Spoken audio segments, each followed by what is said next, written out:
Check the mic and make sure it sound right, boys.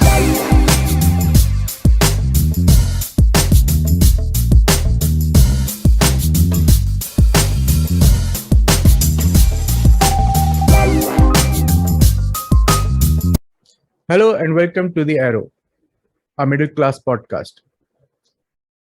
Here we talk about different topics with different people. Our main motive for this podcast is to make an ecosystem where people can come and take information, take knowledge, and also get some motivation during the episode. We talk to different people, we talk to CEOs, we talk to entrepreneurs, we talk to historians, people from every field.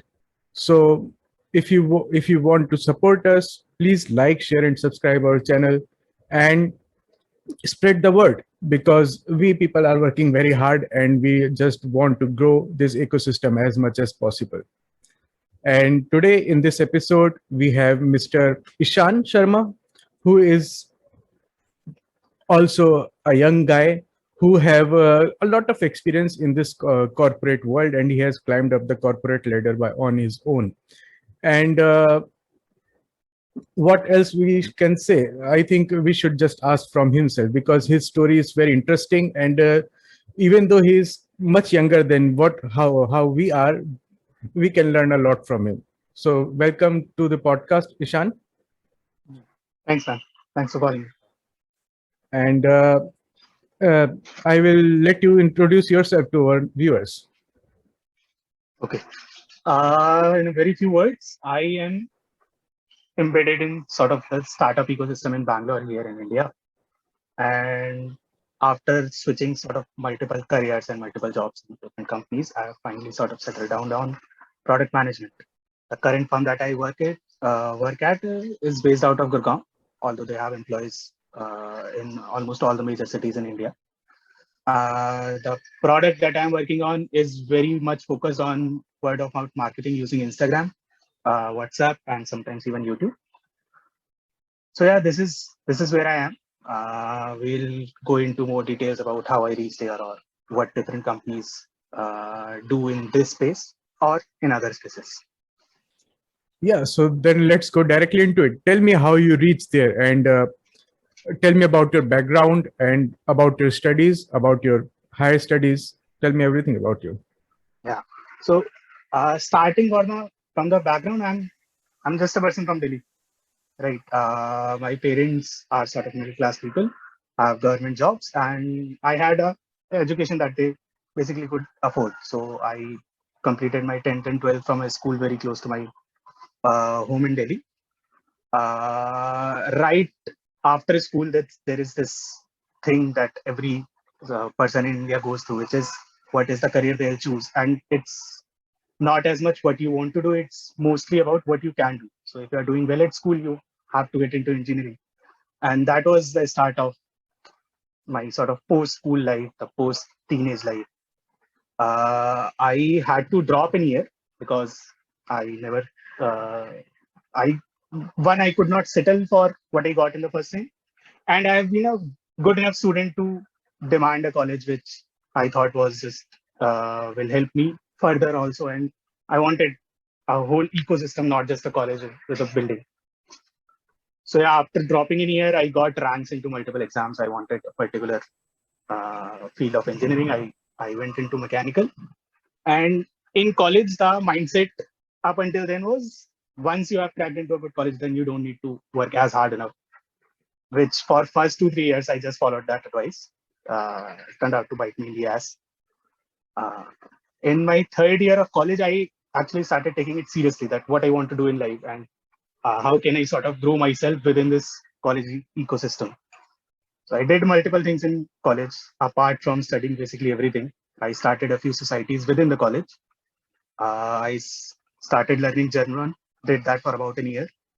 I had pretty good grasp on the language. Because I was mechanical engineering student, I also tried to learn different sort of tools, which I never actually used in the job.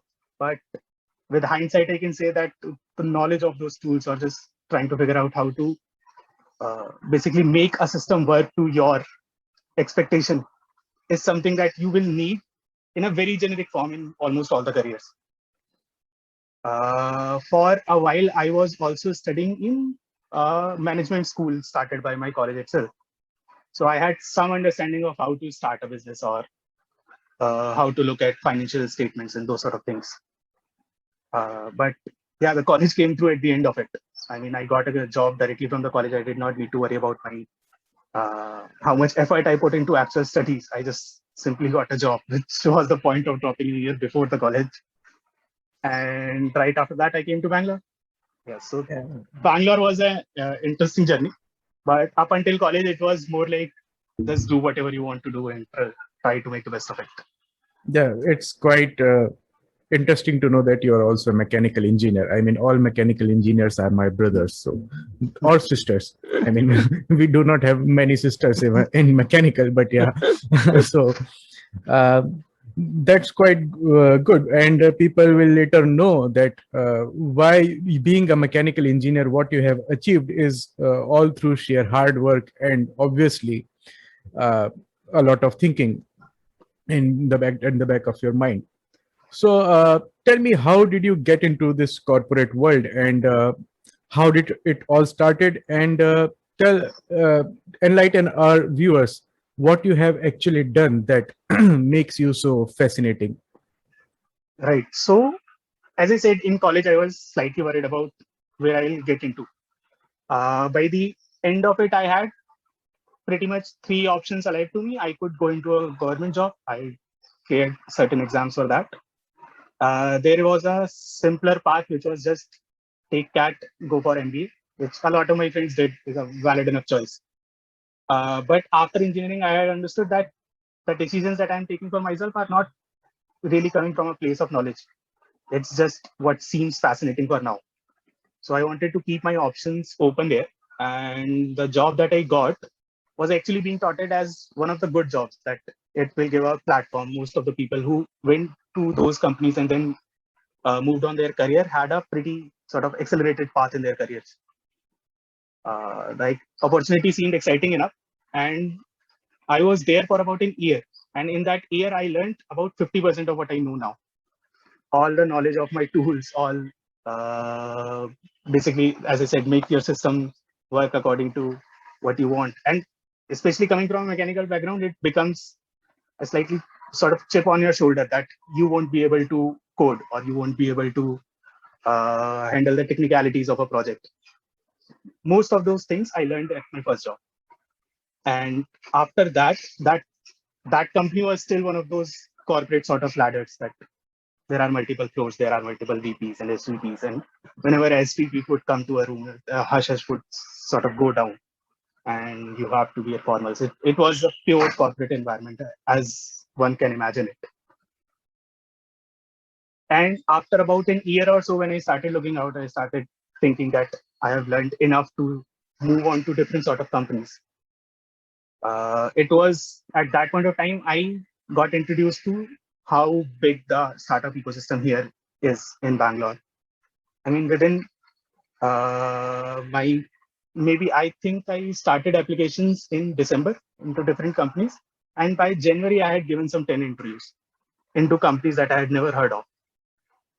There were maybe Ola or Xiaomi who were the known names, but other companies I had no idea that what they do or what they do is even required or not. Because of that fascination, once again, I chose a very small company, and their claim to fame was that they had gotten two VC funds to fund them within a span of a year. It was a very up and coming industry at that point of time, back in 2015. This was supposed to be the last mile delivery, which Dunzo or Swiggy, these guys sort of now have prowess over that. But at that point of time, there were only 3 companies in India who were purely focusing on last mile. And then I started understanding it's not really about the business. It's not really about what is it that you are trying to do. It's simply about the problems that you figure out within a space where the problems are, and you solve those problems. You basically increase efficiency in the system.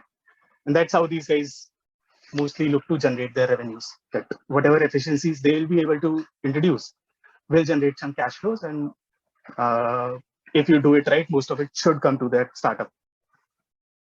This is one of the early startups that I worked at. So I worked in multiple different things.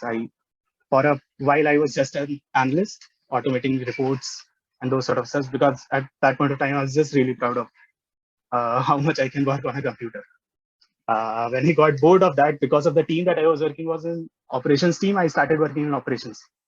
I was in Mumbai for about 3 or 4 months, starting a new service, which was purely about food delivery. We had acquired a company. We took over the operations, and for about 4 months, I just worked directly with delivery boys and area heads, just to sort of understand what are the variables here.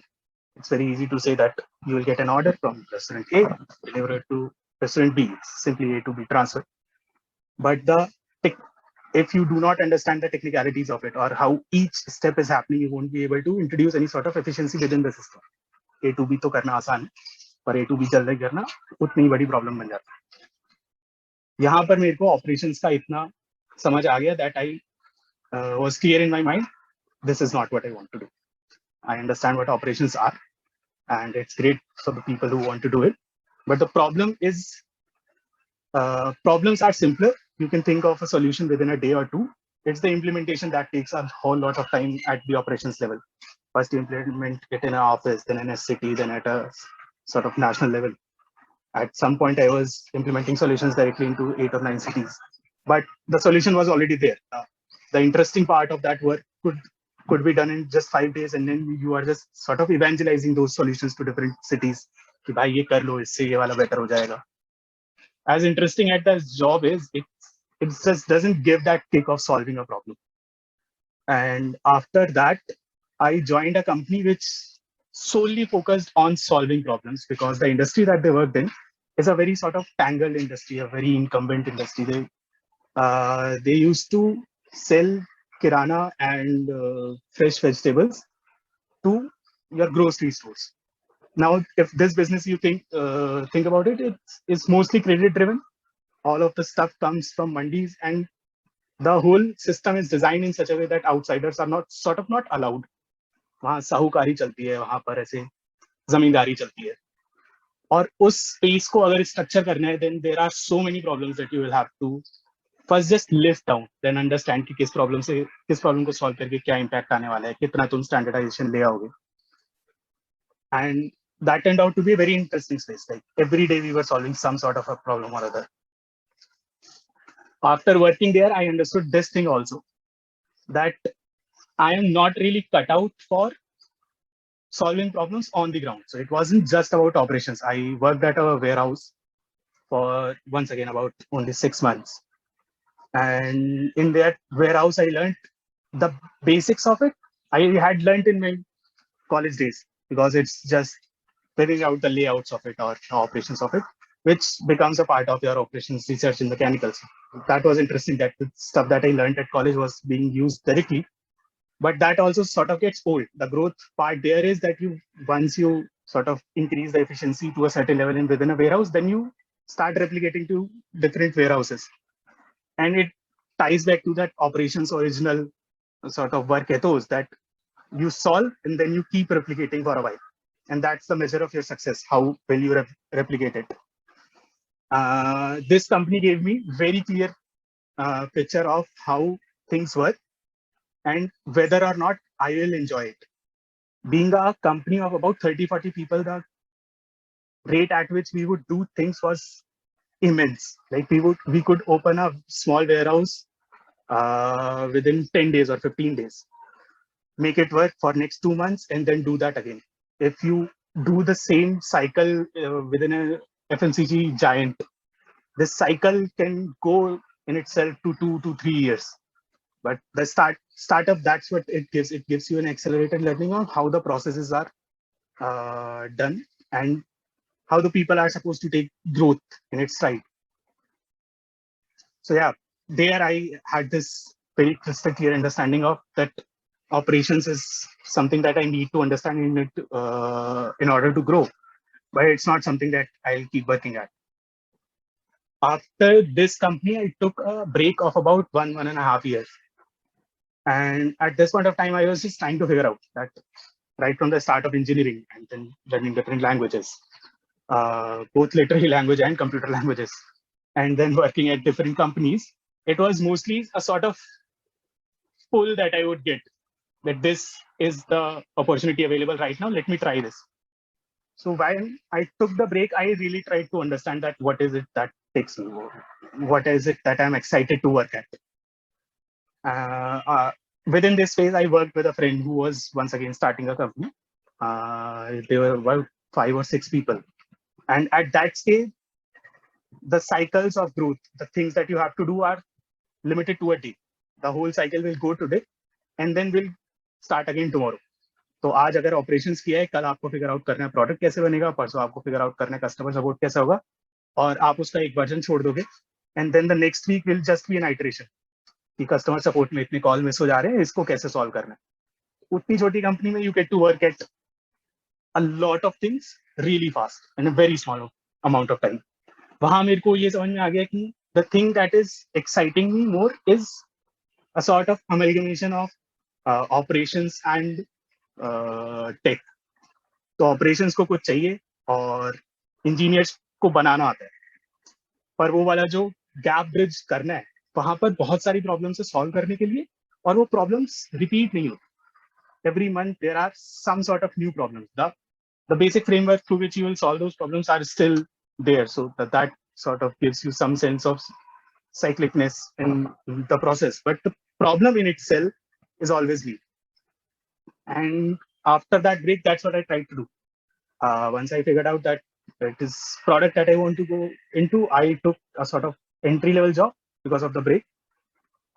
Stayed in that company for about 6 months, learned from the great product managers that those guys have there.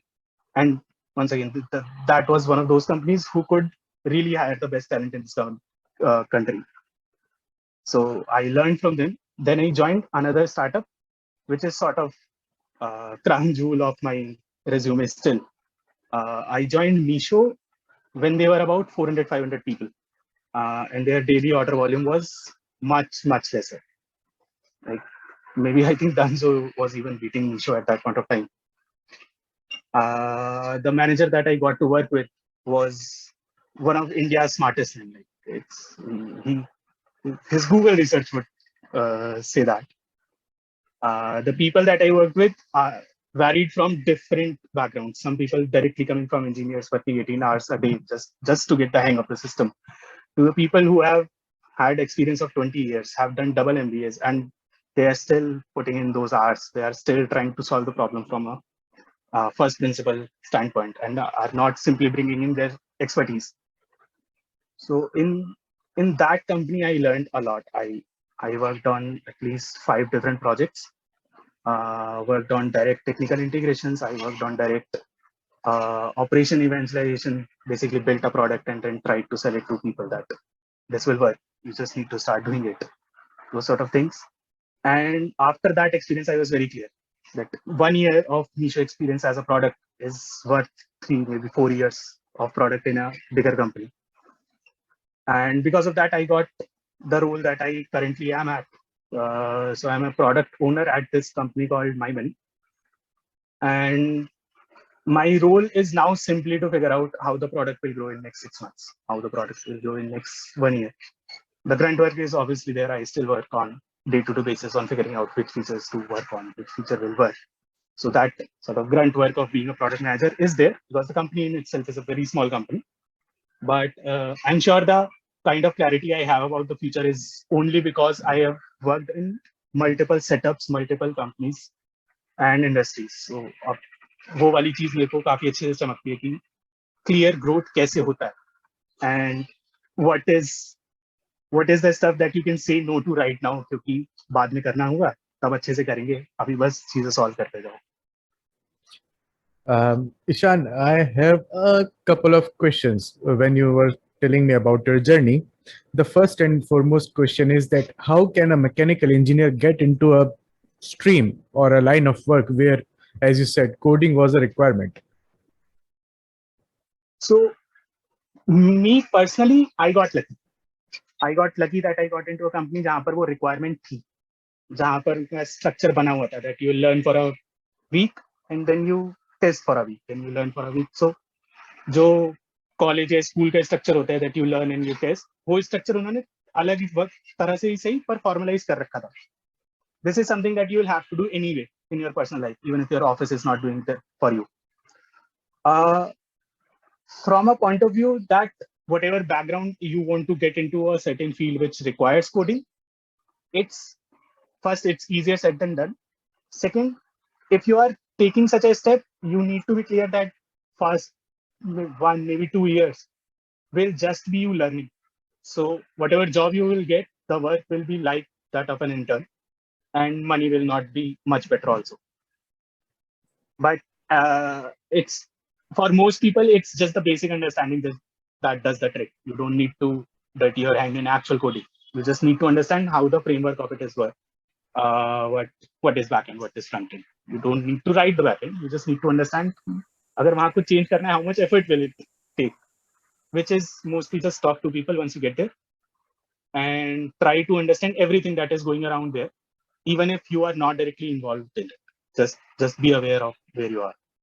Yeah, and that I mean, you yourself led me to the second question, and this question which came into my mind is that normally when people start a job, I mean, most of them, okay, I can say that 30 or 40% of them think that, okay, I have studied whatever I can, this is my limit, now I will do my job, and they have a tendency to stick to one place for at least 10-15 years and grow at that place. And when they are at a certain level, then they start taking risk. Okay, then my family is set, my house is set, my car is set, whatever, everything is set, now I can start taking risks, and that's how they do it.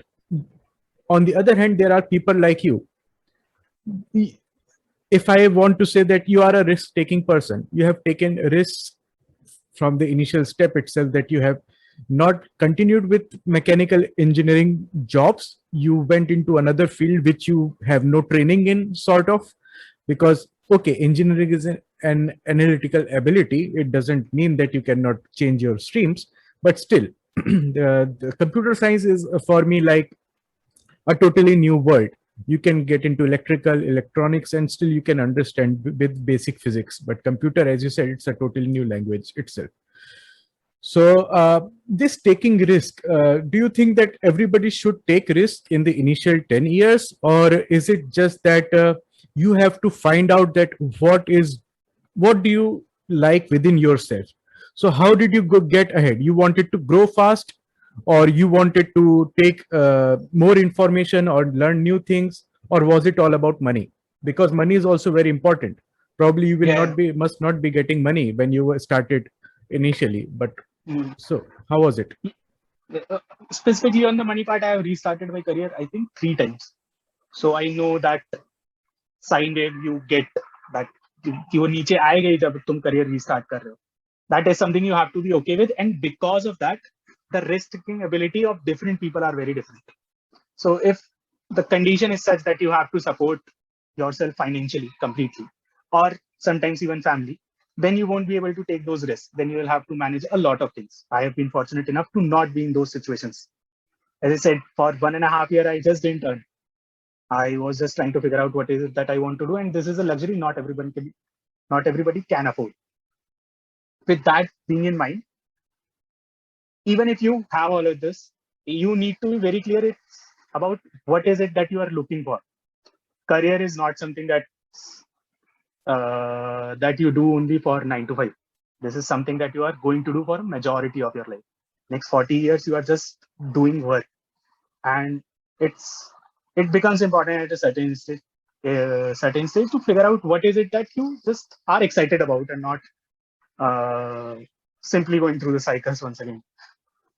Though, usme, as I said, mechanical was a choice that I made. I had a rank good enough to get into computer science, to get into a different college or whatever. Like I could choose a college and I could choose engineering. Mechanical I chose because I just like doing it.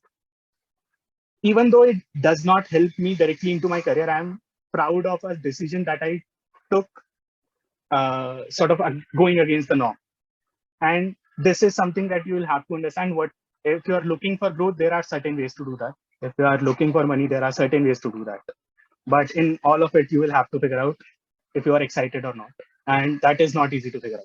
You will have to do a lot of different things. You will have to try your hands at different things, and there are a lot of companies which will make you do that within their ecosystem. You won't even have to jump. That is a completely fine choice to make. But first job for most people is the job that they get, not that they choose. So try to be a little wary of that, that this may not be something you wanted. If that's what you want, great. But judge it analytically. Don't get into the system of कि पैसा तो आ ही रहा है, धीरे धीरे बढ़ जाएगा. Let me get an MBA और ज़्यादा बढ़ जाएगा. Don't get into that cycle. Most people deserve better. So tell me, what goes in the back of your mind when you start thinking that, okay, I have, or when do you know that, okay, I have learned what I can learn at this or in this organization, and now it's time to switch? Or is it always about, what can I say, that something new always attracts you? What is the case with you? In my case, different point of life demand different things from you. At certain points, I just wanted money. I can't say that all my switches have been for one single reason. Some switches were just for money. I was not getting paid enough. Some switches were simply because I was looking to learn. I'm at the start of my career. I have seen companies where I could learn a lot. And I have a very objective comparison in my mind. हफ्ते में 5 दिन office गया तो क्या सीखा, और मैं अलग अलग ऑफिस में गया हूं तो मेरे को पता है कि क्या सीख सकते हैं. As soon as company fails on that aspect, especially when you are young, when you are starting your career in a different industry, if the learning is not enough, you cannot compromise on that, because everything, the money, the growth, or even your self-respect will come from that. If you learn today, you will be able to use it tomorrow.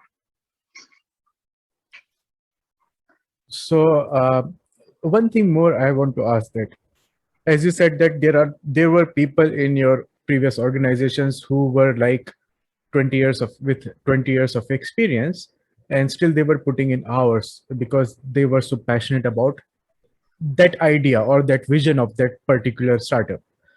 Then because I am also doing a job, my fellow co-hosts are also doing a job, and I have many friends who are doing a job, and everyone is talking about work-life balance. And this work-life balance is a controversial topic, because I know, because right now I have started this podcast, and here maintaining this work-life balance, because I have to put in work at my job. I cannot take any risk at that, because that is the one who is feeding me day to day. This podcast is my personal interest, but still I want to put work, because it is one of my passion or dream, which I want to make it successful. And when you start something of your own, then you put in more effort, and then work-life balance can go. But when you yourself are working for some other company, whether it's a startup or whether it's a 100-year-old company, people like you who are passionate about learning and growing, what do you think about work-life balance and all the debate around it? Because when we go on LinkedIn, when we go on corporate book pages on Facebook and whatnot, everybody has different views about work-life balance. It's an interesting question. The term work-life balance in itself is, people try to generalize it a bit too much. For different people, it's a different thing. And so this person came to my mind in my years living here in Bangalore. I've lived with only 2 people who were considerably older than me, and both of them have taught me some very interesting things that I use on a daily basis. And when I came to Bangalore, I was very fascinated with this idea that I'll work the whole day and I'll create something. I'll disrupt markets. That was the sort of thought process that I came up with. And this guy, some 3 years older than me or something, we had a long conversation. I finally understood that just having the goal key I want to work on my family, I want to give this much time, is a worthy enough goal. Your goal, the worthiness of your goal is not defined by how much you are going to achieve. If you want to do something, that is your goal, and giving time to your family or giving time to a certain sort of hobby, or just indulging yourself with a book is a good enough thing. Should not think less about it. Coming on to this part, whether or not you would choose that 20-hour workday over other things, it it's a very very personal choice. If uh, if content of a book or sort of feeling that I get left with after watching a movie is good enough for me, and that's good enough for me. Money is not something that that won't come. Or ऐसा भी नहीं है. It's not even a straight relationship that in an 8-hour job you get 10 rupees and in 16-hour you're gonna get 20. उतना ज़्यादा difference नहीं आएगा. You put in those hours not because it doubles your salary. You put in those hours क्योंकि जो मेरे को movie देख के मिल रहा था वो उसको काम करके मिल रहा है. तो work-life balance चाहिए या नहीं is a very intensely personal choice, and this choice gets framed by the stage of life you are at. So for a 20-year something guy, doing this is just asking support from family की कम बात करेंगे. For a 35-40-year-old guy, doing this is asking real emotional support from their family that I want to do this. Please help me with other aspects of my life so that I can give this much to a company. That support structure is required at different stages of life, but you do what you want to do and what you are allowed to do.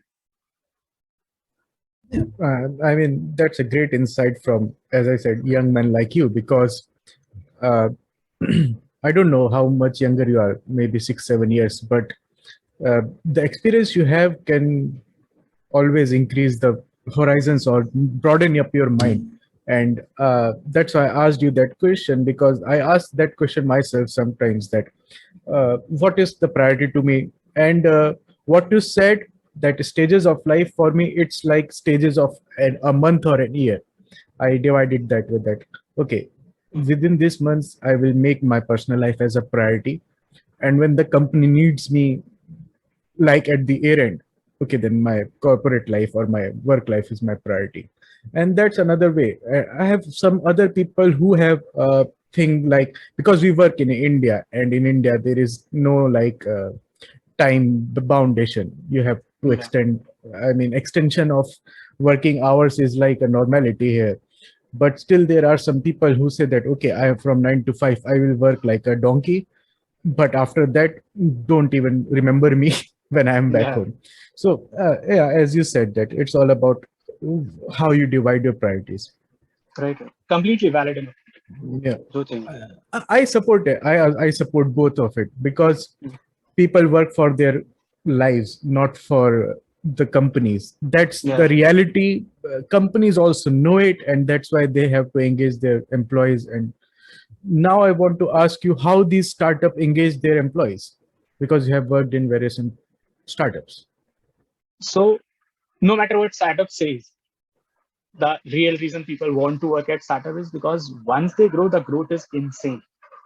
Like a person sitting in Coca-Cola or Pepsi or those sort of companies can get the level of 12%, 15%, maybe 25% growth at an annual level. And when I've seen people coming from those backgrounds to startups, they are astounded that percentages में कोई बात नहीं कर रहा है. बात कर रहे हैं लोग 3x चाहिए, 4x चाहिए. तो वो जो scale difference है, that scale difference is enormous for companies, one, and that reflects on employees also. So if you go and join a small company at a smaller level and it sees that level of growth, then that is an investment in you also. You will get some part of that money. You will get some part of that growth also. वो वाले numbers पर वहाँ पर बात नहीं हो रही है, startups में हो रही है, and this number comes directly into the sort of earnings that this startup is going to make for their employees. So even if the startup does not make money, but have this 10x growth over years, which a lot of successful ones at least do, that translates into direct financial compensation to their employees. Even if it's not salary, they'll get stocks, and these companies generally go public or have some sort of buyout program within 10 years. It's a great strategy for wealth building. You will in a long run have, how do I put it, a lot of financial security if nothing else. So the biggest pull for an employer in startup can be growth. Apart from that, because the whole company is a very small team and you are working there day in, day out, even if when you are not there, you are connected to these people, it starts to feel like a family. So if you keep such a small company away from politics, very hyper focused on growth, on performance, on how the person is performing in general, rather than the fluff they have to create around it, then a sort of camaraderie itself builds amongst the employees. They they become great friends. The whole company starts to feel like a family. And if it's not growth that would entice somebody, it's basically this feeling of doing something along with a lot of smart people and seeing the direct impact of it becomes a great pull for any startup. They may offer things like gym membership, or sometimes especially in the work from home scenario, they are now offering money for chairs and tables or internet. Those sort of things are just, they are nice to look at, but those are not the things that will make you stay. उसकी वजह से नहीं जागते हम सुबह. Yeah, while you were saying that, yeah, I can totally agree. Even looking at you and some other people who I know, that growth is insane. But what about job security? Because just to give an example, I come from a very small town, and even if I am not so rich or something, but when I go and my mother tells my neighbors or my relatives that, okay, my son works in XYZ company, everybody knows that company and say that, okay, yeah, he works in a good company, he must be set, and he should get married now so soon. But when you are working in startup, and most of the time it happens that many people are not aware about that company's name. And also that I've heard that when it is a startup, to have to maintain their balance sheets, this company has to hire and fire on a crazy level. I mean, it's like very dynamic there. Yeah. So again, there is no job security. What do you say about that? Is it a curse coming with a boon, or is it just that the sort of a trade you choose yourself to be in? So two parts to that questions actually. One is the social currency that working in Pepsi or working in Maruti will give you. So everybody understands those companies, and startups are generally unheard of. Even the best ones, nobody knows about them. That is something which you just will have to let go of. That cannot be solved. You cannot be here for vanity. The second part, where it's about job security. So a simpler answer would be just high stakes, high risk, high reward. But it's a life at a much longer level. You can't keep saying high risk, high reward for 10 years, but you will have to work for 10 years. One thing that you have to understand about working in startups is you are, in terms of war, you are not a soldier for your country. You are a mercenary at hire. You have your services to give, and you just figure out opportunities where those services are best required, so that you also get compensated with.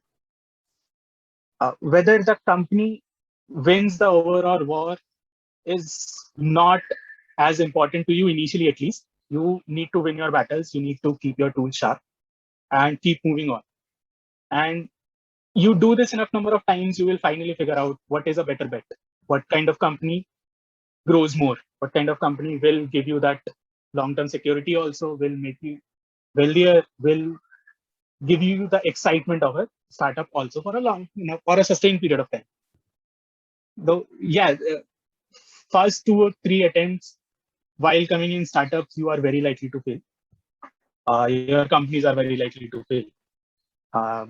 You just have to be okay with that within startup, this is a part of career building. Career building anywhere, it takes some 10, 12 years. It's going to take that much amount of time here also. It's just the cycle of failure is much smaller. So you will have to go through those cycles. ये अंधों में काना राजा वाली बात तो नहीं होती ना स्टार्टअप में? it's always about merit, right? Uh, Not really true. There is this funda which has worked wonders for many, that who is the first to move, first to act. Now, I won't take names here, but if you just have that first mover's advantage, you may not have that greater quality and still succeed. That's the only sort of thing that I've seen going against merit. That best person is not winning. The one who started first is winning. But you won't ever see things going completely lopsided, that somebody who's working is not getting his due. That sort of thing rarely happens.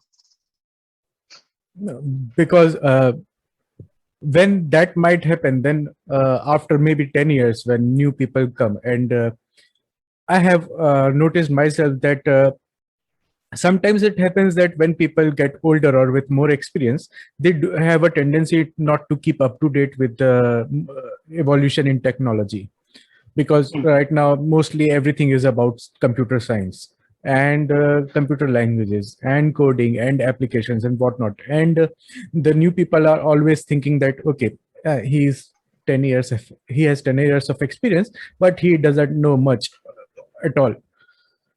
So when you are working in Right. startup, how do you think that does startup invest a lot of money in trainings and all?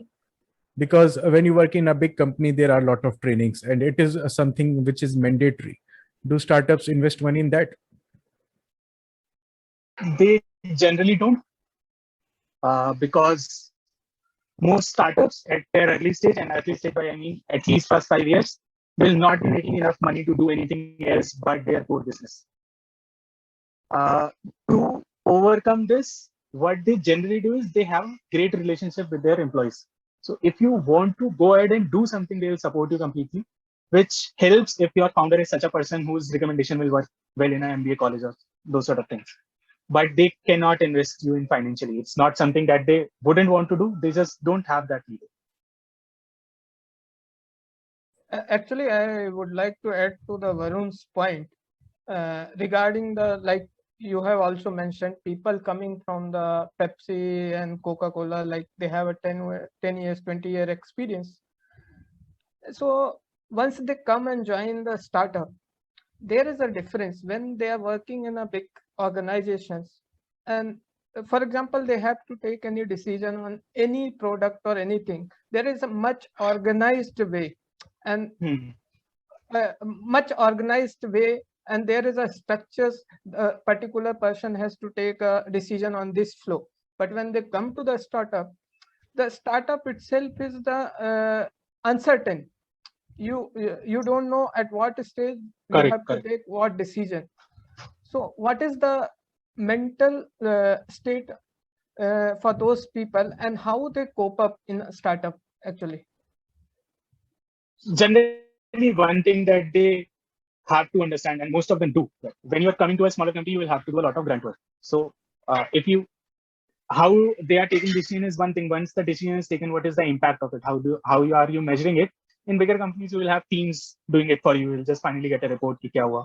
Here, you will have to actually get your hands dirty. You will have to get data yourself. You will have to talk to people yourself.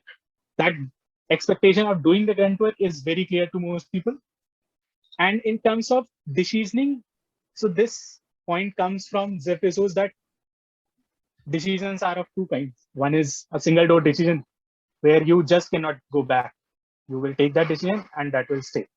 But most decisions are going to be two-way doors. You take that decision, something goes wrong, you come back. And that's the sort of psyche a startup will have to keep working with, क्योंकि आपको decision daily लेना है. Within a week, आपको उसका impact judge करना है और फिर next decision लेना है. So you break up a long problem into chunks and you go into this cycle again and again. The ability part of your coding on those sort of things, that is not as much required as this agility is required. Coding ke liye you will get a lot of help. But if you are coming with 20 years of experience, the expectation is that you will be able to take quicker decisions and you will be able to judge with much lesser data what the impact of that decision was. So use that experience rather than trying to learn what the new guys coming into this company are doing. And one thing more which I want to ask, while you were saying that these companies cannot invest in trainings so much as the giants can do. What about the HR? Can these companies invest in HR? And I will tell you So why I'm asking this question. What about the gender equality in startups? Is it same, or it is it not so uh, equal for no, no, no. women? So first, on the training part of it, generally most companies will have one or two HR people, at least till they grow beyond 300, 400 strength. They'll just have that many people. And the work of an HR is very much concentrated on just understanding how the general employees are thinking and just making sure that the incomes, the taxes, everything is getting filed at this right point of time. So within an startup, HR also works as much as anybody else because they just don't have that many within their department. In learning part, how they come around it is you will not have structured learning, but every so often different startup have to interact within each other. So when I was at a much smaller company, which was of 100 or so people, we were at that point of time integrating with 5 different companies. So I knew people from 5 different companies, and I would just ask them for a beer or something on a weekend. And that's how I would sort of expand my horizon. This is something nobody will explicitly ask you to do. If you want to uh, expand on your learning beyond what the company can provide right away, these are the sort of things you will have to do, which is basically just becomes networking at one point of time. So although it's not 100% true, but most startups will hire and fire based on merit alone, which generally turns out that gender equality will not be there. If it's not there at the college level, it's not there at the application level, it will not reflect in the company by itself. So all the companies who work on gender equality have to make decisions onto that even though applications are not there, we will put a bar at our end that we are making sure gender equality happens. Startups once again do not have that. That being said, the kind of environment you are working in, the kind of industry that you are working in will also define what sort of gender ratio you will end up having. So in my current company, because it's focused very highly focused at young moms and pregnant moms, 70% of my company's strength is just women. And this is not something that they had to sort of go into by themselves. The industry in itself defined that the company will be successful only if the employees are empathetical to their users. Had this been a different sort of company, there would have been completely different gender ratios. This thing cannot become, if it is not enhancing your ability to grow or to get more users or just to build great services, then that should not be your decision point. And what about the point of women's safety? Because HR, I mean, that's my information that HR is the one where mostly women go when there is something adverse happening in their working environment. What about that? Right. So women safety generally becomes from two angles. One is just because people are working till so late and people have to leave for home. Those sort of services startups tend to provide really early. As soon as they reach maybe just 30 or 40 employees, they start having shuttle services and those sort of things because that is just a necessity in the environment that we grow. In terms of hostility towards women for being a woman, which may impede their growth or their general ability to work, expectation is that we will build a unit close knit enough that people will be able to talk about it. Some startups I have seen, and generally these are the startups by people with experience, that they will put in extra effort to do this. They will conduct different seminars and so on. HRs will be briefed on this, but as I said, just the strength of that department is not enough to manage these issues. If the founders are sensitive enough, then only this will happen in a structured manner. Otherwise, it's just left to a whim and up until you hit a certain stage. Series D and further, you will start seeing those women initiatives within the company, not below that. Ishan, when we are talking about the right manpower and HR department particularly, See, I want to know about the recruitment of particular startup, because हम लोग ने corporate के बारे में बात किया जहाँ पे different teams हैं, and if one particular employee is not working, one or two employee maybe due to some reason it's not working properly, बाकी टीम है उसको सपोर्ट करने के लिए या उसको हैंडल करने के लिए. What about startup? जब स्टार्टअप में एक पर्सन है जिसको एक मेजर रिस्पॉन्सिबिलिटीज दी हुई है, एंड अगर उसका वर्क प्रॉपर नहीं होता है तो may be entire system of the startups में fall. So my question is to you is, you are in the Silicon Valley of the India, and you must have seen many startups growing like a bomb, and suddenly they shut down. Yeah. So how is that recruitment is so much important for a startup? So recruitment, most startups at their early stage will try to get just young people who are sharp enough to solve problems. Right? Initially, the criteria is not as much as how much experience you have. The criteria is whether you are able to understand what we are doing and can add to it. And this can add to it wala part is generally taken care of within the interview. Within an hour, you will have to come up with something which can help them directly. And if it's impressive enough, you are in. That really is the only approach they can take. They cannot go into very specific of, let's say, if a company is building something in the logistics department, right? Logistics is a market. It's not very standardized in India. There is still a lot of opportunity. Somebody figures out कि ये कुछ करना है. The biggest trap that they can fall into is hire people from logistics itself, because your idea, 90% chances is to introduce some sort of either big enough disruption or building some sort of efficiency which others have overlooked. And if others have overlooked it, you do not want people from that background to come and work for you. You want a fresher perspective. You do not want industry practices at the startup. So that's the recruitment ethos in general, that you just want a smart person who is able to look at the problem by itself without the baggage of that industry. And in terms of the responsibility and a person failing and that leading to the company failing, that part is actually not very different from how corporates work. तो मेरे काम के लिए मेरा manager responsible है और मेरे manager के काम के लिए उसका मैनेजर रिस्पॉन्सिबल है. अब लोग ही इतने कम है कि इतना बड़ा स्ट्रक्चर नहीं है, तो बहुत जल्दी रिस्पॉन्सिबिलिटी एस्केलेट होकर फाउंडर और सीईओ पे आ जाएगी. And if those guys are not competent enough, your company is going down. वो इसीलिए वो इतनी क्लैरिटी होती है कि तक founders are not smart, company is not going to work, क्योंकि सारी रिस्पॉन्सिबिलिटी वहीं टाई अप हो रही है.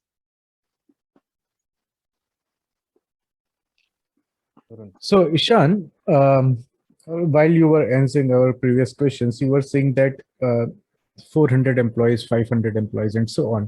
So, my question is, what can we consider as a startup and what not? So, how long a startup is called a startup? You know what I'm trying to ask? Yeah. So, government has actually tried to define it, because tag of a startup gives you certain IT rebates and all. But in practice, it's, if you remember, all of us are mechanical, right? So you might remember the flow of water, that it's turbulent and it's streamlined. And then there is a sort of period in between, jahan par aisa hoga, we are saying it's in transition phase. It's not really streamlined, it's not really turbulent. And that's the same with companies. Companies like, let's say Ola or Meesho now, maybe even Uber, those companies have seen all that they could see in their transition and are now behemoths. They work like corporates, they are corporates. Then there are very small companies like Flydata here in Bangalore, or maybe some other examples you can think of where there are only 10 employees. Those are very clearly startups. One thumb rule you can go with is, until Series C, most people work as if they are a startup. They are agile enough, they are small enough, they can work as a startup. Series C, D, E is the transition phase, where you really have to build structures. You will have to define different verticals. You will have to get VPs and directors. You will have to get product heads and business heads. And this phase in itself will take you 2 maybe 3 years to stabilize, to get the right structure and to get the right people. Once you have that, you are a corporate. Until the time you are not thinking about it, you are very clearly a startup. But what transition period is very difficult to define. And also the transition period is very apparent also. वो जैसे ही growth चालू होती है, जो 10x वाली growth है, वो growth आते ही you will start thinking in this structural terms. So any startup that you think ki, this startup has really done well in past year, chances are that it's not a startup now. They are in their transition phase. But then the question will arise that why startup called a startup in the first place then? It's just because it has very skeleton structure, or is it just because there are many, not many employees? Why is it, or it depends on the turnover per year? It's not really about the, so turnover really helps, profit really helps. And even in the Indian sort of financial system that we have built, you have to be profitable for a certain number of years before you go public. So those things are clear indicator of whether you are a corporate or a startup. But what has happened over past, say 15, 20 years is tech has brought a level of disruption which was not possible before.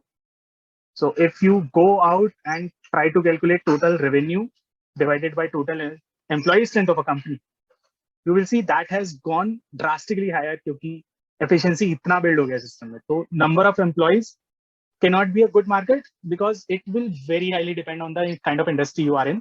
WhatsApp built by 50 people and Facebook has some 10,000 people and essentially similar sort of businesses. So wahan se to nikal ke aayega hi nahi. You need to show profitability and revenue. Those things are also fine to a certain level. But what I would call as a startup in general is they have not completely defined what their strategy is for them to achieve what they want to achieve. They are still in their the phase where they are experimenting consistently. They are experimenting with each and everything, from things like whether their app color should be blue or black, whether their font should be this or that. Do they need customer service at an IVR level or at a personal level? What is the impact? What is the cost? All these things are being thought upon day on day, month on month, for years before a company settles down. और जब तक वो process चल रहा है, तब तक I have to consider it a startup क्योंकि अभी तो it's not fixed where they are going to. Ishan, जैसा कि ये पॉडकास्ट का नाम है कि middle class podcast, so as a middle class, you know, जब मैंने अपना जॉब स्टार्ट किया तो मैं हमेशा से यही सोचता था कि startup is all about a new idea, new concept. So is it like that only, और maybe I am starting a new automobile dealership that is also a startup? It's a very basic question, but yes, I wanted to ask from you. Yeah. So it's only the limelight that startups have got in the past few years that we have started to think about it's only technical and it's only this and that. But very basics of it, it's just a dhanda. You are just trying to figure out कि ये धंधा कैसे करना है, opportunity है नहीं. तो अगर डीलरशिप भी आपको बनानी है तो आपको वो तो फिगर आउट करना पड़ेगा कि किसी ऐसी जगह बनाए where there are enough customers and you are solving different problems. The difference will be कि वो प्रॉब्लम सॉल्व करने का टेम्पलेट है. तो यू हैव सर्टेन पैरामीटर्स, ये देखकर वहां पर वो धंधा बना दोगे और फिर दिख जाएगा कि धंधे से पैसा बन रहा है नहीं. जनरली जो लाइमलाइट में आते हैं स्टार्टअप्स, वो उस तरह का काम कर रहे हैं जिसपे टेम्पलेट नहीं है, तो उनका solutioning takes a while. Even though most startups that are getting started will never run as much as a dealership would.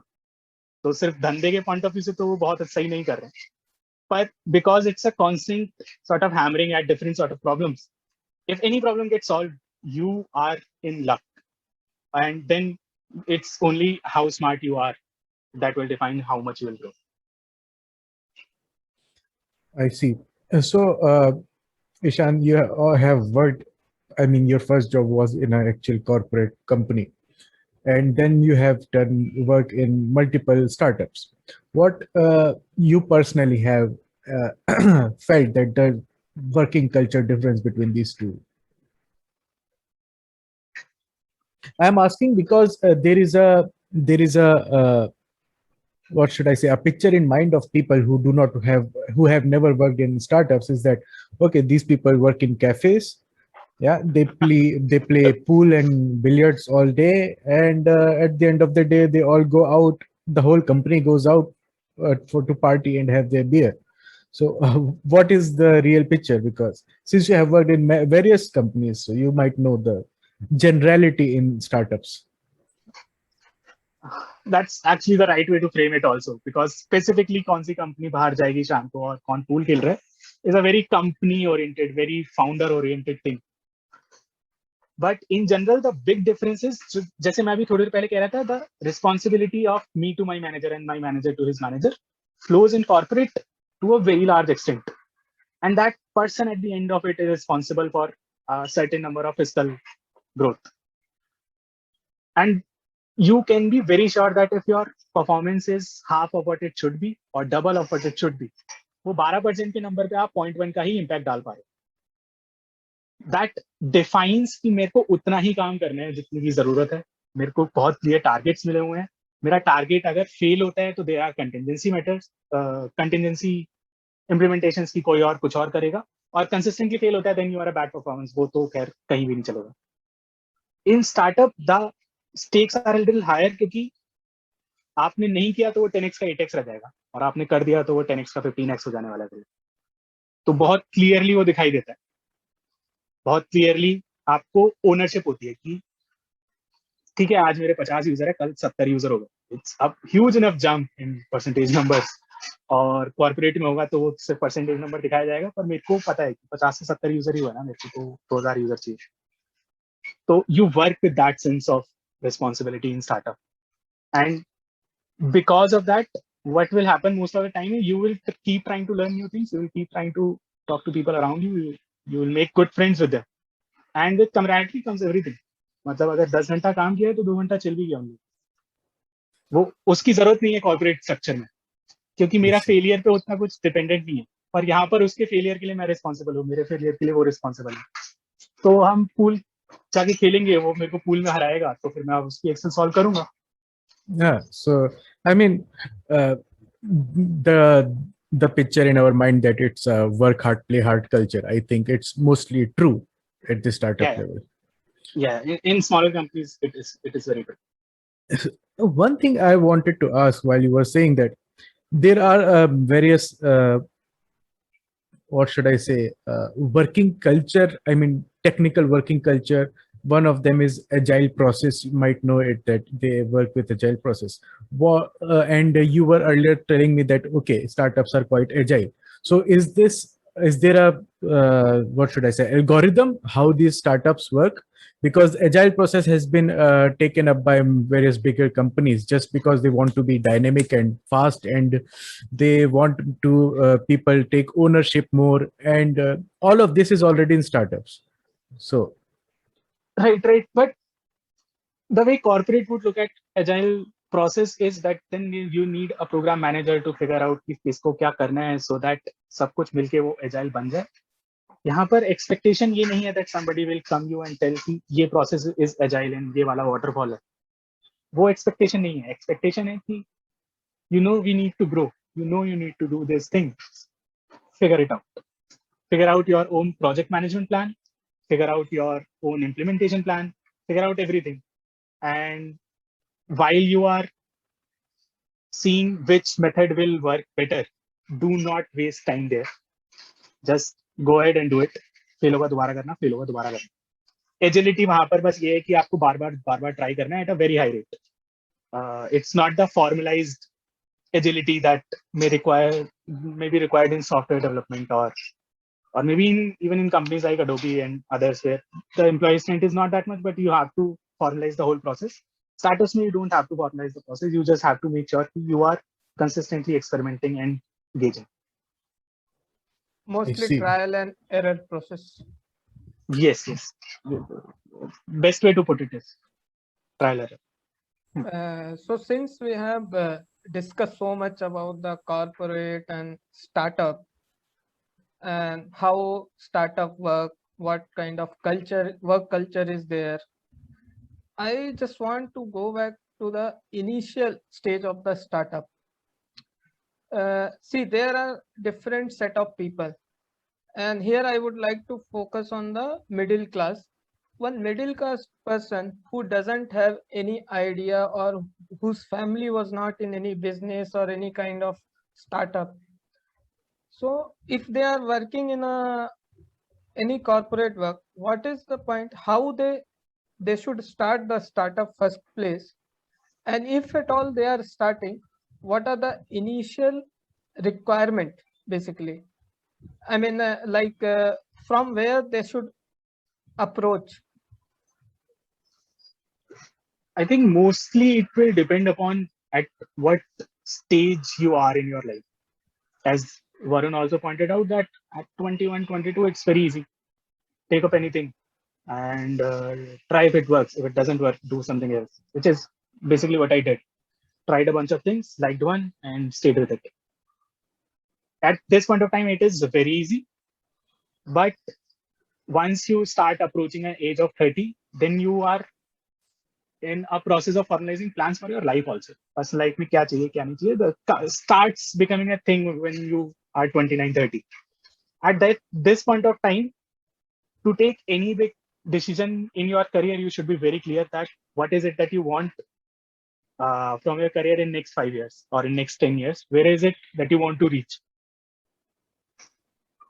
और वहां से the whole logic will flow down कि अगर 5 साल का गोल इतना बड़ा लिया है तो फिर उसके लिए आपको रिस्क भी बड़ा लेना पड़ेगा, which generally is offered by startups.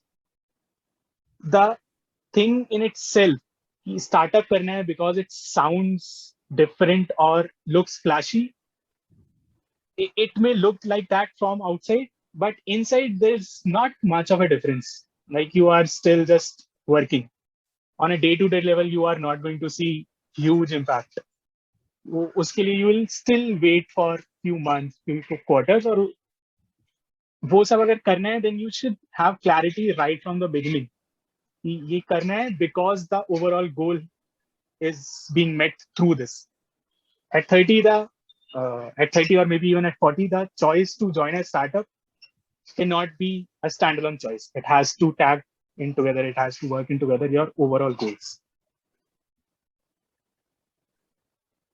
Okay. And the second part is what is the requirement if one has to start, for example, in 20 or 30s, who doesn't have any ideas. So how see, one is the one part is the idea. You have certain idea, you will come up, but then you need certain fundings, certain setups you need. So Right.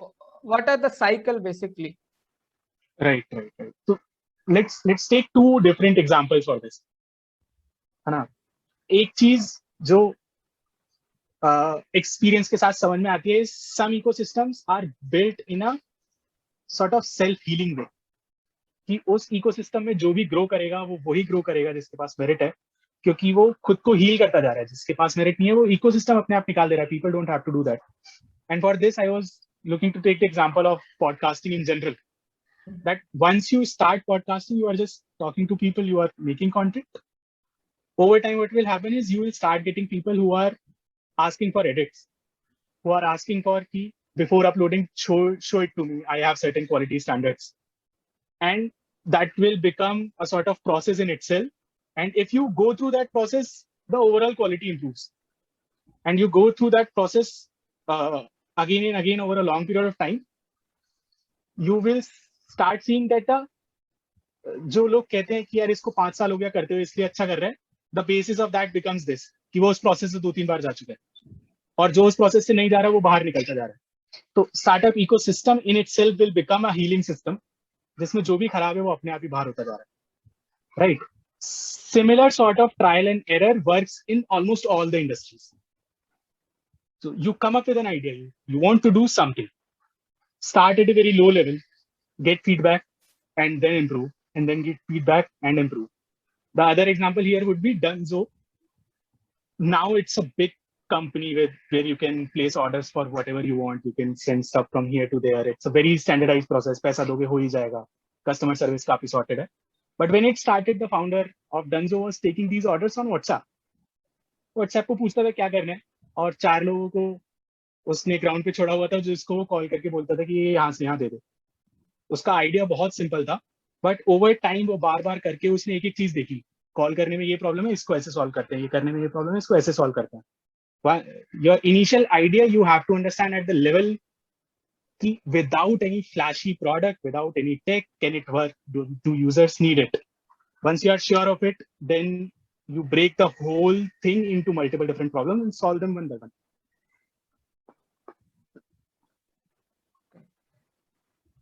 So there is another aspect of the startup is idea and marketing, basically. So you come up with the idea, but how do you present in a market? How important is the marketing? Because most of the time we have seen that people emphasize more in the marketing part.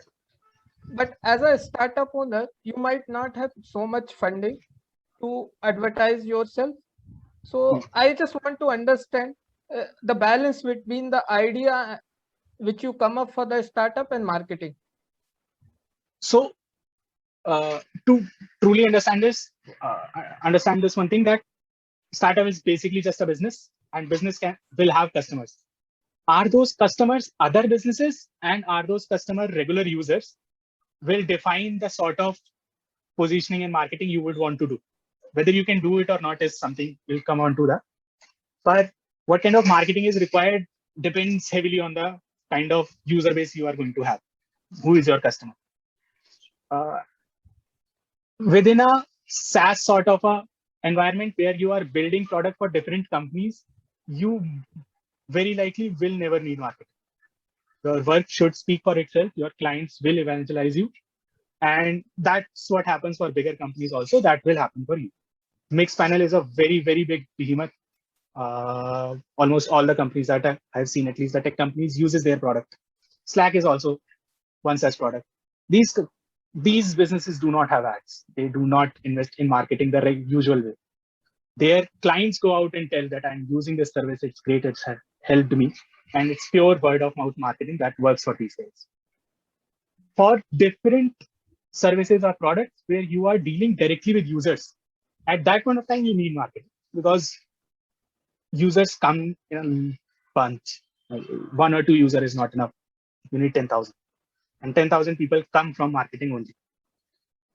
The fact that startups initially won't have enough money to market generally plays to their advantage because initially they won't have the right product also.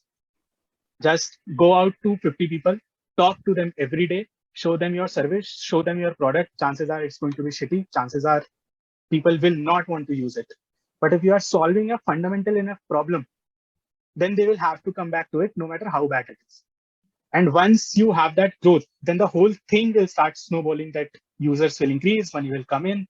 With that, VCs will come in, and then you will actually get to a level where you will be able to market. The perception that startups are looking into direct marketing right now comes from companies like Cred, who are fairly young companies, but have a lot of advertisements going on. Cult is also one such example. But the thing that we miss is these are the companies started by second level founders or third level founders. They have founded two successful companies before this. They know the whole cycle of that iteration, and that's why they could do that in 1 or 2 years. For most people, that's not going to be true. Your cycles, your iterations will take 5 years. And after that, when you start seeing ads the way we see for Zomato now after 10 years of its inception, it will make sense.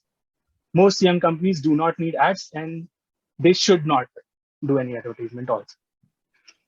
Ishan, जब मैं Amazon में कुछ laptop या mobile search करता हूँ तो I can see some new companies and जो already market में पहले से स्टेब्लिश हैं उनके कंपैरिजन में उस पर्टिकुलर प्रोडक्ट की क्वालिटी या स्पेसिफिकेशंस अट्रैक्टिव रहते हैं.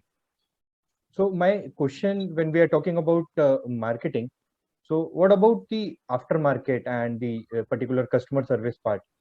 And I know one particular company, maybe I am wrong, but I wanted to talk about this. I want to talk about Micromax company. Company India में आया, अच्छा product था, but I think due to their service issues, because one point of time हर एक product में कुछ ना कुछ problem आने वाला है, but if you are not solving those problems then आपका प्रोडक्ट मार्केट में कितना सक्सेसफुल होने वाला है वो एक क्वेश्चन मार्क रहता है. So what about customer service part? See, customer service in itself cannot be generalized. In e-commerce, so basically, if in anything where you are giving service to a user, you are not building a product and selling it, you are giving a service, which at least 90% of them are just that. Kal do not build gyms, Flipkart do not build phones. Like now they have after the behemoth that they are, but they were not doing this when they were startups. They are providing a service, and that service in itself should be good enough that you don't need an after service on this service.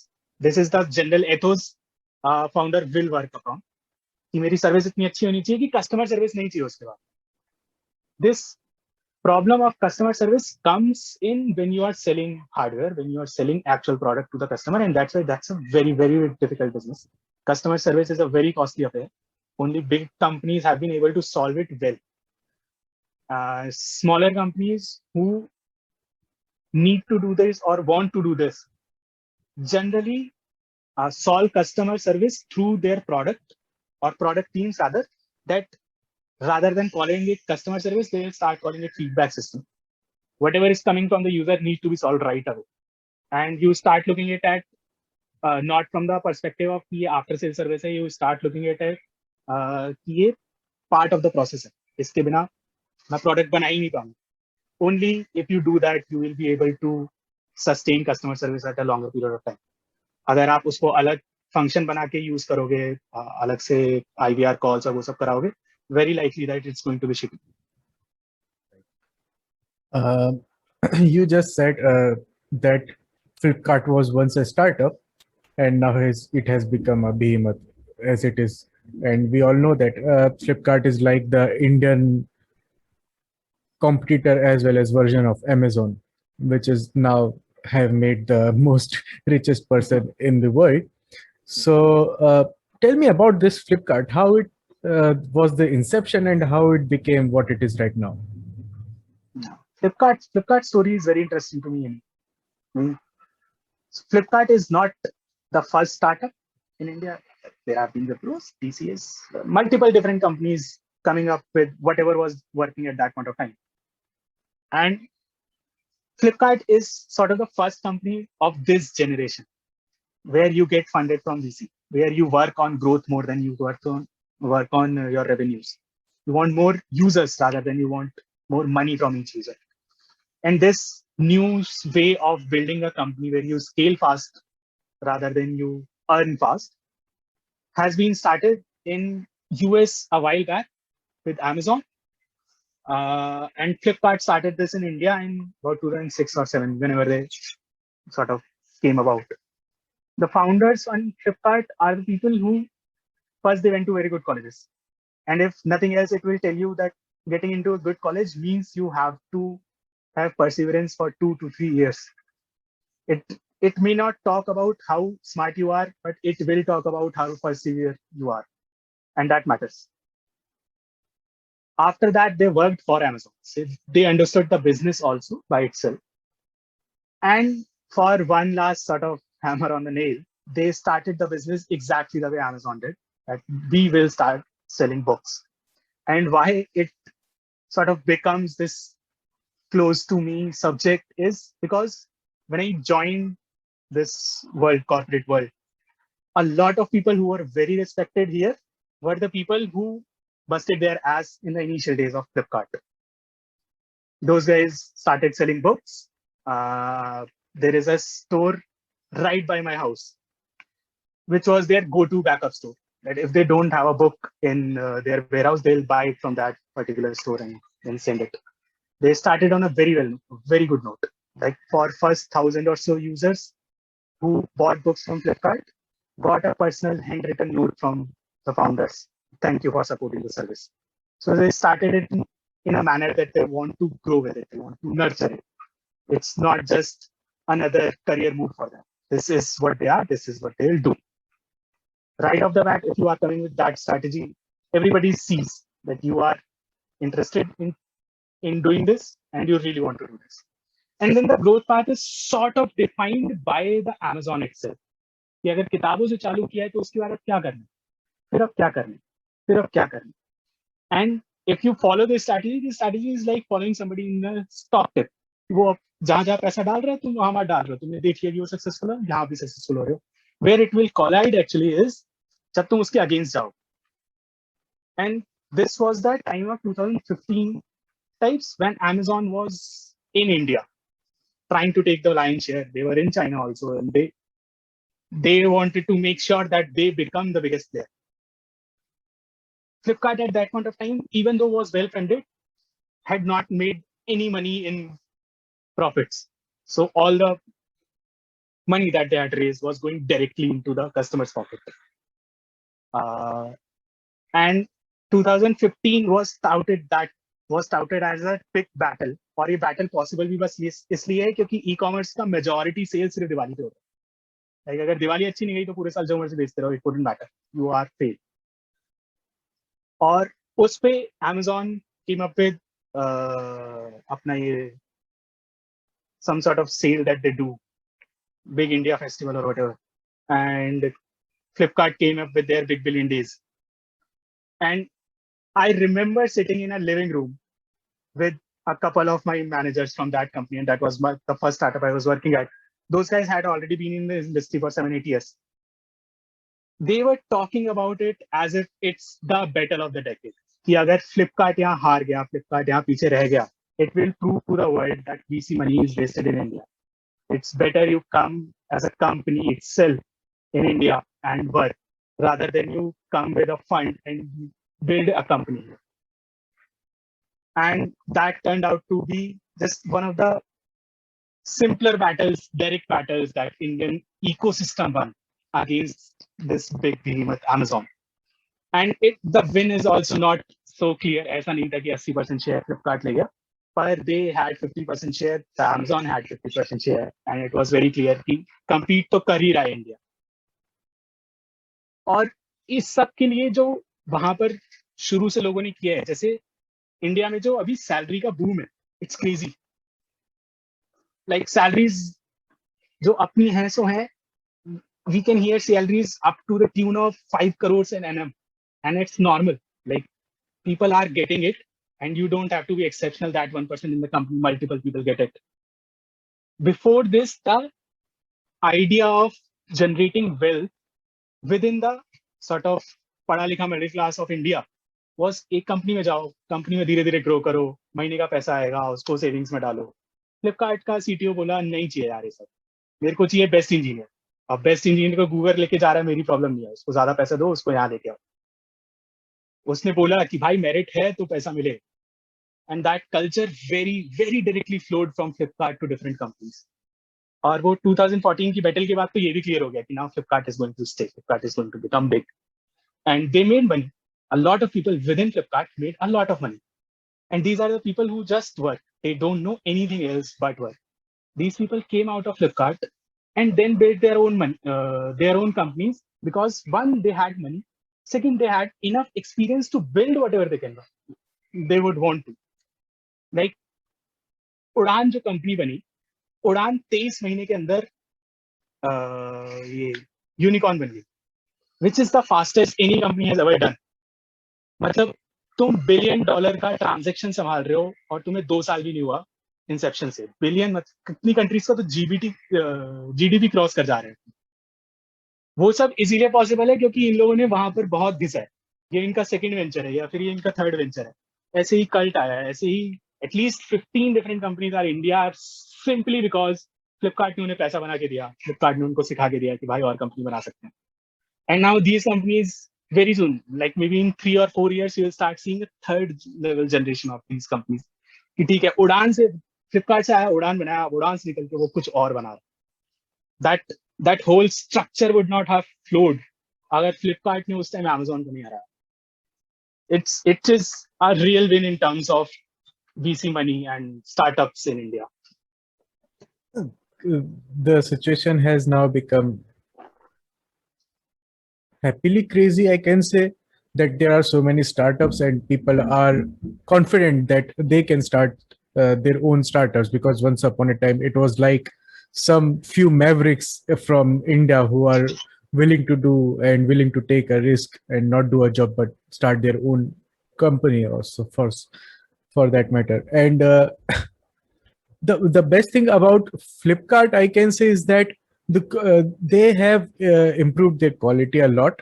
I mean, right now there are in some cases where Amazon is better. In some cases, obviously Flipkart is better, but it is in no way inferior to what Amazon is, Yeah. which is a big multinational company, and Flipkart is like recently started 6-7 years ago.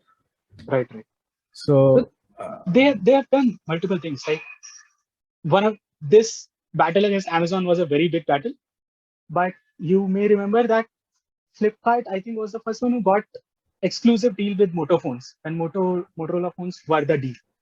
hmm, 15,000 का इससे better phone नहीं मिलता, and we know that at that point of time we were looking for 15,000 का phone. And Flipkart started going in that direction कि ठीक है, अब मैं अपने आप नहीं बना रहा, I'll do vertical integration कि आप आओ सिर्फ मेरे प्लेटफॉर्म पे बेचो, I'll get you better customers, I'll get you more money. And battle after battle after battle, they have just come up with things which Amazon did not in its time. exactly. Ishan, I'm having two questions from you. So any new startups you have your eyes on, and is it easy to approach a startup for jobs?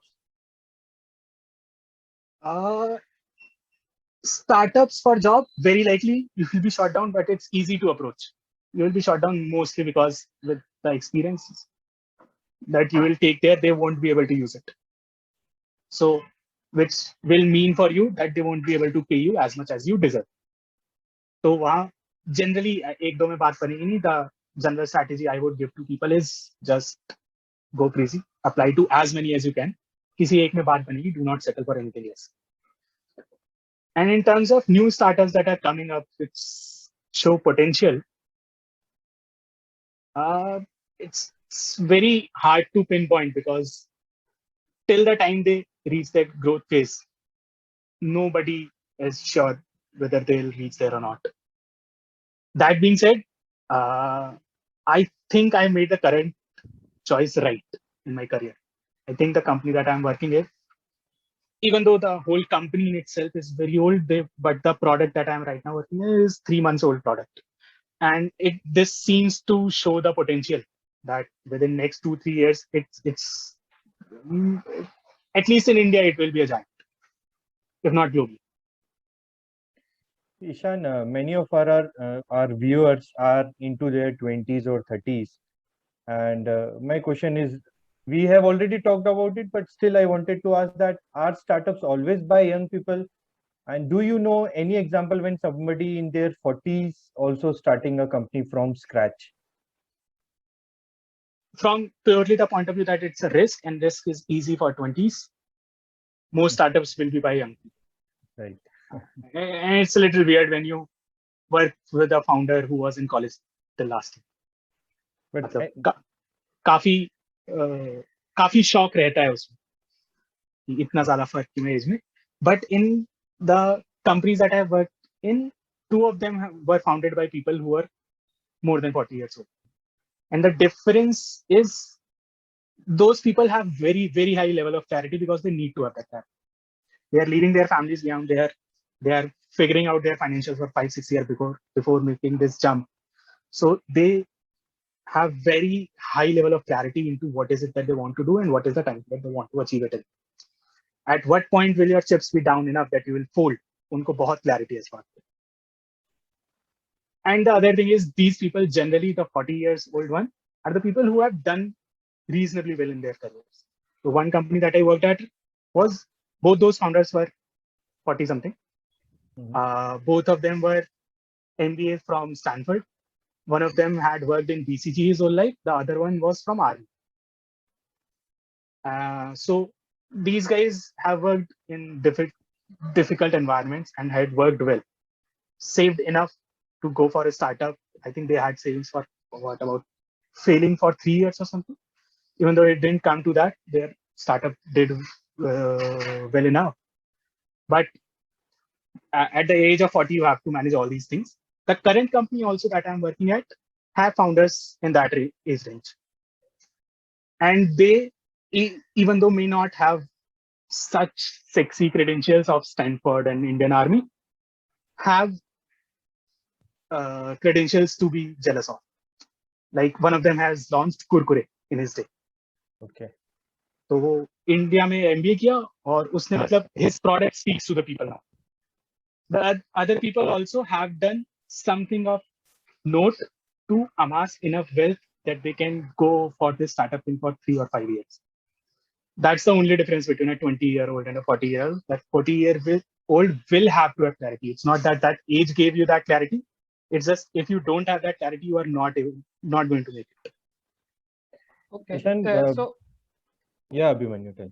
yeah, this regarding your answer about the age group who are going on a startup, you're telling mostly is early 20s or 30s. Yeah. So what I'm trying to understand is, for example, the people who are experienced like 40 years, and as you have also mentioned, the people coming out of Flipkart, gaining the experience and then setting up the Udaan, and they are becoming unicorn very soon.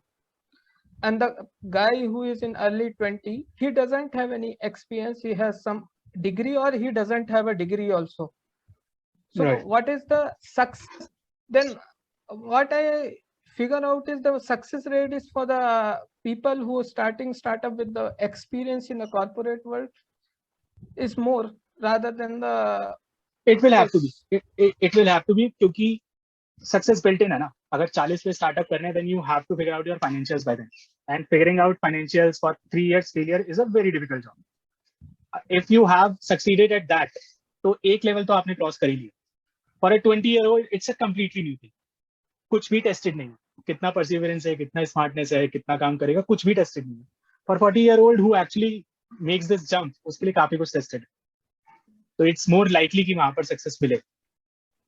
So what then I understand, to getting the funding from the VC or any other third party, the more than your motivation, idea or perseverance, you need to have certain amount of experience in some good companies to show the VCs that this is your idea, then only you will be able to gain the trust. Not really. So VCs will generally look at multiple different aspects.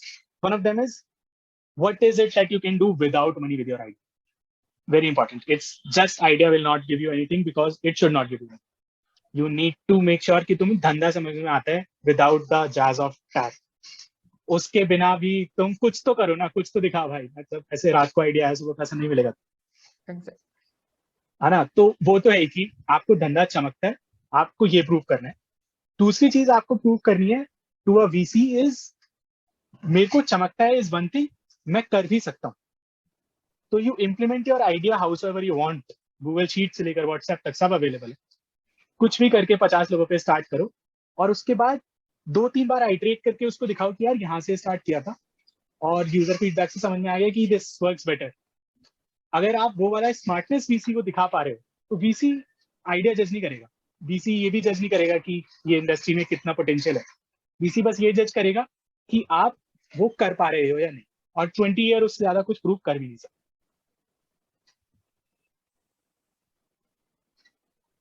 Ishan, बहुत से entrepreneurs कुछ उनकी interesting habits हमेशा famous रहती है. One of them जो मुझे पता है कि same T shirt, same colour का टी शर्ट पहनने वाला. I think you also know about it. So my question to you is that, is it a real conception that startups are cool people doing interesting stuff and they prefer the skill more than the degree? This rather falls in its face. ऐसा नहीं है. Okay. मतलब ठीक है, अगर तुमने बहुत मचा लिया, बहुत काम कर लिया, you will find examples जिनके पास डिग्री नहीं है और उन्होंने मचाया हुआ. Flipkart will give you those examples also. Okay. But as soon as you come here, you will see that a lot of it depends on networking. A lot of it depends on how many people you know. and these things are directly answered by which college do you come. If you come from a college जहाँ से ज्यादातर लोग यहाँ हैं, तो networking अपने आप ही sort हो जाएगा. It's not that कि कोई आईआईटी को ज्यादा फेवर दे रहा है. It's just सभी आईआईटी है ना भाई. मैं जानता हूँ दूसरे को. तो ऐसा मेरिट वाला सीन वहां पर पड़ता है बस. और अगर आपको उसको प्रूव करना है उसके against, then you just have enough time. 40 साल का करियर है, पहले साल में सब कुछ नहीं हो जाएगा. यू लेफ्ट आउट समथिंग पहले, तो अब तो यहाँ पर 3-4 साल और. एक सवाल आया मुझे. Do people while taking interviews for a startup, do they also ask this question, where do you see yourself in 5 years and 10 years? No, they can't. The candidate will ask, well, where do you see yourself? Startup में नहीं पता है. Exactly. And another thing is that, I mean, when I started doing jobs, or while I was in my last year of engineering, this funda which I came to know is mission and vision of a company. Hmm. So this was like, we have this thick book called Shivani, and it was said that if you learn this thing, you can pass your engineering exams. Okay. So that mission and vision was like the same, that we used to first of all go and see the mission and vision of that company, then before going to the interview. What do people do when they go in these startups? Are there any mission and vision? Because I don't think that startups have a clear vision. They have a mission that, yes, we want to make this idea a big idea. But how do you think? On the mission and vision part, these are valid and very good yardsticks to judge how focused the company is. अगर वो अपना mission अच्छे से लिख पा रहे हैं, अपना विजन अच्छे से लिख पा रहे हैं, chances are it can not be your first draft. तुमने कुछ लिखा था, कुछ किया, और 10 बार के आइटरेशन के बाद तुम्हें पता चला कोर ऑफ द प्रॉब्लम ये है, तभी तुम वो लिख पाओगे. तो a company who is very clear about it mission and vision both, chances are they have been there. 3-4 साल से तो टाइम लगा ही लिया होगा उन्होंने. And before that, they are not judging anybody on those parameters. After that, once you are very clear कि मेरा business का core ये है, मेरे user को ये चाहिए, तुमने mission लिख लिया, then that becomes a part of your interview process also. Like, वो हर candidate को समझ में आना ही पड़ेगा, because तुम नहीं चाहते हर candidate ताकि वो सारी cycle से जाए जिस cycle से तुम गए थे to reach these statements.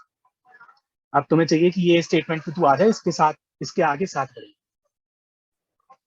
Since we have talked so much about the startups, and I think we have gone through, cover all the aspects and try to put as many as questions we can put. So my last question is, why we don't see any famous startup in a manufacturing industry? What is the reason? Most of the like e-commerce only. So Right. So to understand this, you will have to understand what the sort of wave is.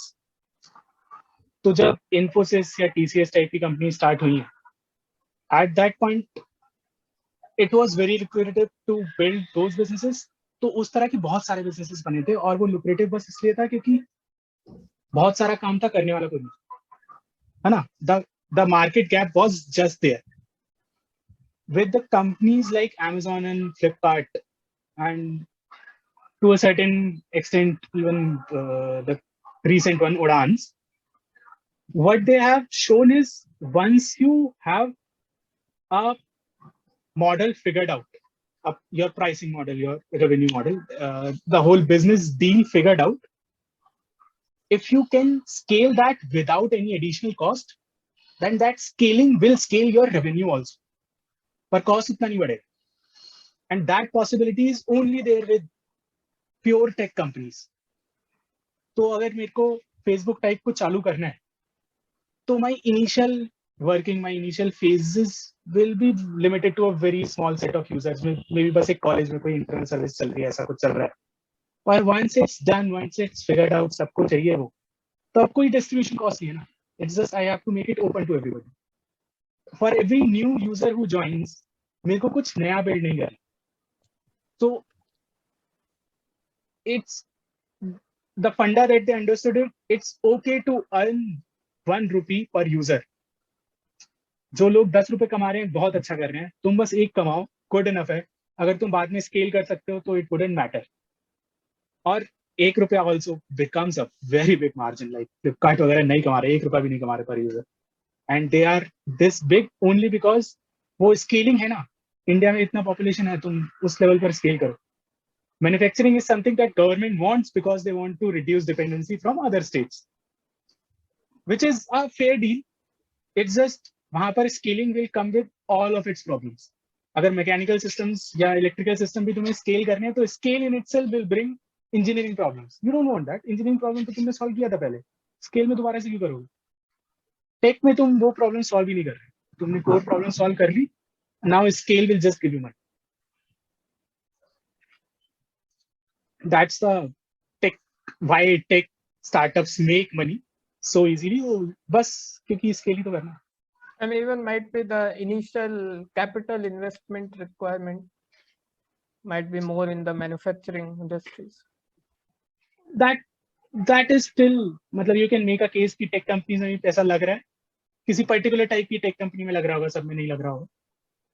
पर वो initial पैसा तो आपका वैसे भी fixed ही होने वाला है. इनिशियल पैसा should not grow with the growth of the company. तो ठीक है, मतलब different industries demand different startup money. Great. I mean, it was a nice conversation with you, and probably one day I will call you back again when you are product manager of many, many, many products, or maybe your own company. So, all the best to you. And anything else you want to tell our viewers before leaving?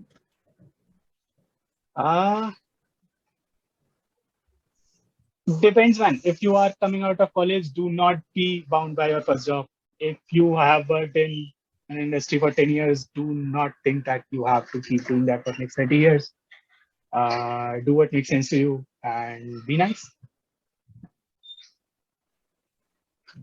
Good. So I think with this we can close this podcast. And as I said, it was amazing discussing with you because we are quite far away from this world of startups and how it works. And we got a lot of clarity, and I hope my viewers also get that clarity with us also.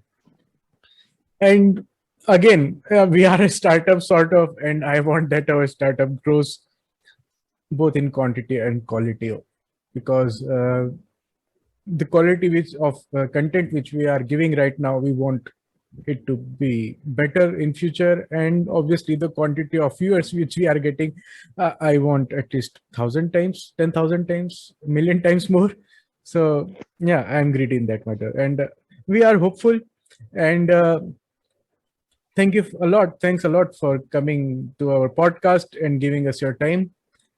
And thanks a lot for the opportunity. This was great. It's not an opportunity. It's just friends having conversation and discussing about some stuff. And you are the product manager. You have a lot of insights to tell us. So hey, today we are your students, and it was quite a good learning for all of us. And to our viewers and the viewers who have not subscribed, please subscribe. Please subscribe and like and share with your friends, and help us build this ecosystem even bigger. It's nothing right now, so, and we are quite hopeful. So with that, bye bye. Take care.